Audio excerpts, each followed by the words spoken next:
सुमन की शादी हुई तो पता चला उसके ससुराल में एक छोटा देवर भी है। उसके देवर की उम्र 15 साल की थी। सुमन को यह जानकर बहुत खुशी हुई क्योंकि वो अपने भाइयों में सबसे छोटी बहन थी। उसका कोई छोटा भाई नहीं था, इसलिए उसे छोटे भाई की ज़रूरत हमेशा से ही रहती थी। अब सुमन खुश थी कि उसे देवर के रूप में छोटा भाई मिल गया। सुमन के ससुराल में उसकी सास नहीं थी, किसी हादसे में उसकी मृत्यु हो गई थी। उसके ससुराल में नंद और ससुर थे। देवर का नाम विकास था।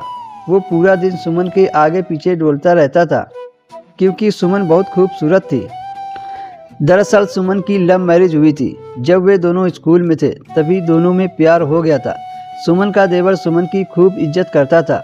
वो हमेशा ही अपनी भाभी का पक्ष लेता था। वो हर काम करता जो उसकी भाभी उसे कहती और वो कभी कभी अपनी भाभी के लिए अपनी बहन से लड़ जाता था। सुमन जब उसे समझाती तो कहता, आप मुझे बहुत अच्छी लगती हो, आपके लिए तो मैं पूरी दुनिया से लड़ सकता हूँ, तो ये मेरी बहन क्या चीज़ है।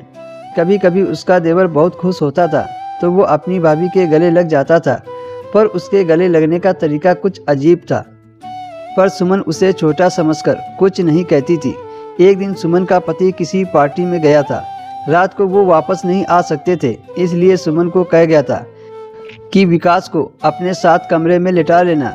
सुमन ने भी विकास को छोटा समझकर अपने साथ लिटा लिया और सुमन भी बेड पर सो गई। आधी रात को सुमन को एहसास हुआ कि उसके हाथ में किसी का हाथ है।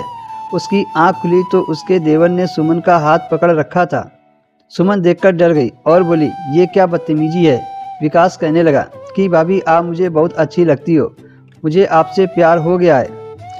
विकास ऐसी बातें कर रहा था जैसे वो बड़ा हो गया हो। सुमन बोली, इतने छोटे हो और बातें ऐसी कर रहे हो।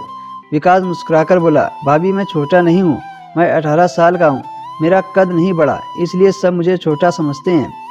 अब वो सुमन के साथ ज़बरदस्ती करने लगा। सुमन ने बोला, छोड़ दो मुझे, नहीं तो मैं तुम्हारे भाई को बता दूंगी।